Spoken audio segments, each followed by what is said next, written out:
तुमच्या सुखासाठी कोणाला हात जोडू नका. वेळ फुकट वाया जाईल. जगातील सर्वात प्रभावी शस्त्र म्हणजे शब्द. कारण इतर शस्त्राने माणूस फक्त घायाळ होतो, जखमी होतो. त्या जखमा कालांतराने भरून देखील निघतात. परंतु शब्दाने दुखावलेली व्यक्ती मनातून दुखावली जाते. कधीकधी ती व्यक्ती दुरावते. ह्या जखमा भरून निघणे अवघड. म्हणून शब्द जपून वापरा. आपल्या बोलण्याने कोणी दुखावणार नाही याची काळजी घ्या. कोणाचं सुख पाहून ते आपल्या वाट्याला का नाही म्हणून असमाधानी राहण्यापेक्षा कोणाचं दुःख पाहून ते आपल्या वाट्याला नाही हे पाहून समाधानी राहणं म्हणजेच सुखी जीवन होय.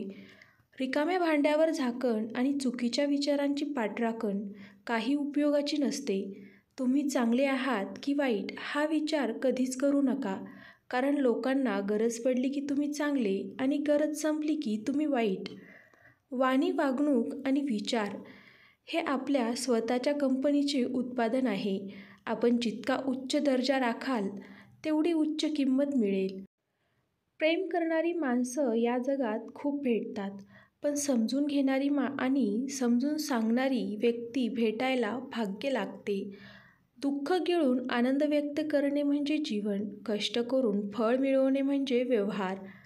स्वतः जगून दुसऱ्यांना जगू देणे म्हणजे सहानुभूती. आणि माणुसकी शिकून माणसासारखे वागणे म्हणजे अनुभूती. माणसं जपता आली पाहिजेत. पैशाचा हिशोब कधीही करता येतो. निंदा नेहमी त्याच व्यक्तीची होते जी व्यक्ती नेहमी दुसऱ्याच्या सुख आणि दुःखात धावून जात असते. जसं गुरुविना ज्ञान मिळू शकत नाही तसं निंदाविना माणूस जीवनात प्रगती करू शकत नाही. मानसिक शांती असेल तरच सर्व काही गोड गोड वाटते. नाहीतर धनाच्या राशीवर लोळूनसुद्धा ती टोचायला लागते. शरीर सुंदर असो किंवा नसो पण शब्द सुंदर असले पाहिजे. कारण लोक चेहरा विसरतात पण शब्दांना नाही विसरत. समजावण्यापेक्षा समजून घेण्यामध्ये खरी परीक्षा असते. कारण समजावण्यासाठी अनुभवाचा कस लागतो तर समजून घेण्यासाठी मनाचा मोठेपणा लागतो.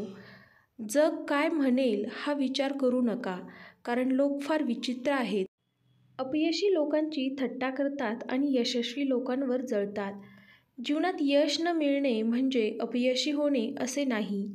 कारण अपयश हा यशाचा मार्ग असतो.